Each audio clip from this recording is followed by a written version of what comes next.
All right, here's John H. Lilly of the Independence Patriots. John, first of all, you got Bluefield coming up this week. Always a big game. I know it's a big game for you.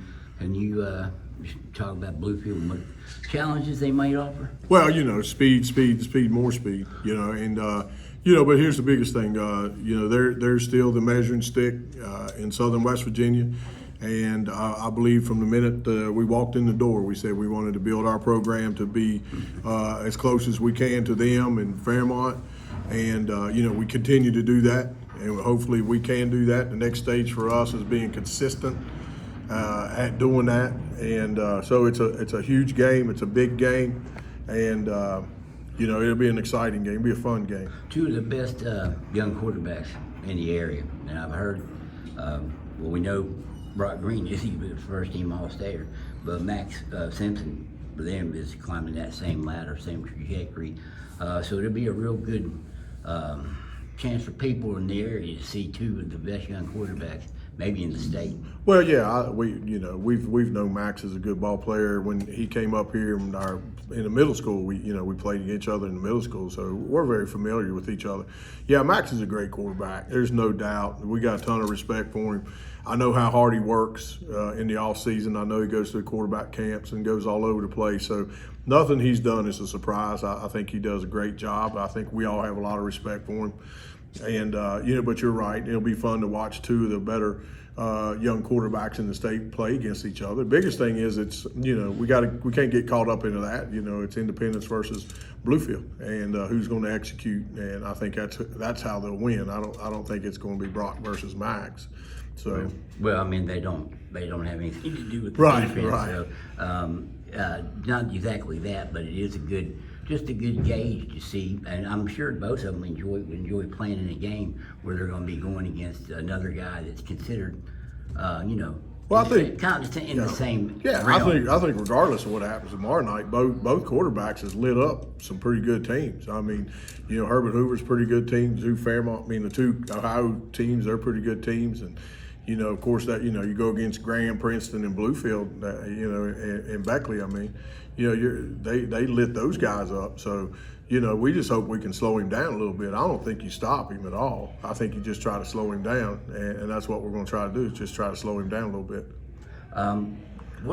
That being aside, where do you think this game will be won on Friday night? Well, I think all big games are won on special teams.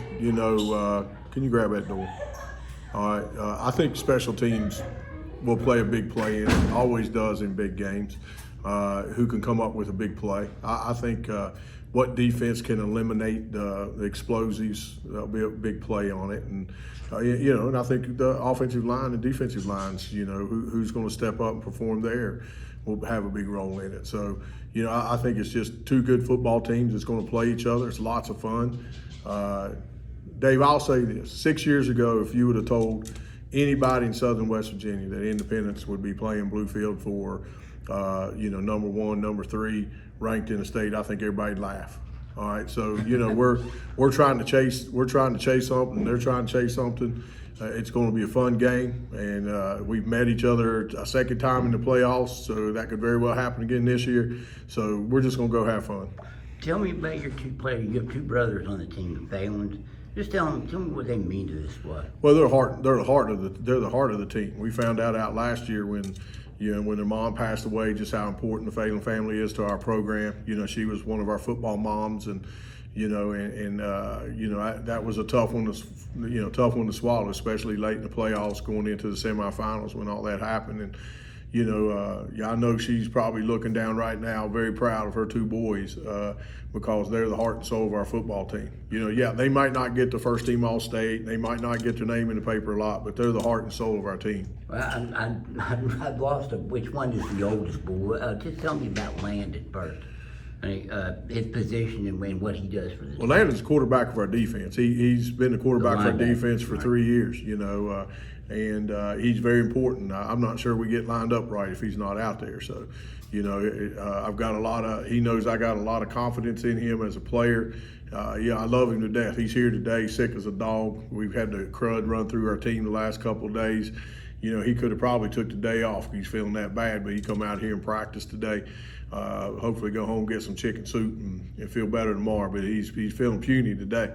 But and Levi's played injured all year with a hip flexor and coming out of the Hoover game. So, last 2 weeks, he don't practice Monday through Thursday. We just get him ready for Friday, and that's just who they are. That's how they've been raised, and they're cold camp tough, and they set that example for the younger kids. What's the most important lesson you learned from your time? And you're a Bluefield alum, but your time with Fred Simon, I know that that was one of your first coaching gigs. What was the biggest thing you take away from your time with him? I think the biggest thing with Fred is that he does such a good job, with the little things. Anybody can go out and scheme. Anybody can draw up X's and O's, but just getting the team prepared, for big plays and big moments. I think he's done a great job navigating being a big. When I was there, we were a mid-sized AAA school, and he's had to navigate over the next 30, dropping down to a small mid-sized AA school, but keep the same standard, and that's hard to do. People don't understand how hard it is. So I give him a lot of credit. He's just done a good job keeping that Bluefield tradition alive, and he's a walking encyclopedia of Bluefield football, and I can't imagine right now. I can't imagine Bluefield football without him. When that time comes, I have no idea what they'll do. He's been there so long, and he's been so important to the team and to the community, and I'm really proud of him. He's just done an awesome job. Are you glad to get back into playing some of the state schools? And I mean, you're coming up on a stretch here pretty soon where it's going to be some. You played pretty tough schedule so far. It's going to get even a little bit tougher from this point forward. You got a couple in there, maybe not so much, but there's 4 in there pretty big games. Yeah, we're it's fun getting ready for teams. It's really hard mentally to get to play teams absolutely nothing about. And we found I'm really proud of our kids because I think they navigated that well, doing that, staying very businesslike and. In their approach. Getting ready to play some local teams is fun. The kids know each other, and they get a little bragging rights for a year or so. So it's really fun playing these local schools, and especially if we can get back to playing some of our traditional rivals. John, always appreciate it. All right, Thank you. thank you. Good luck on Friday. All right.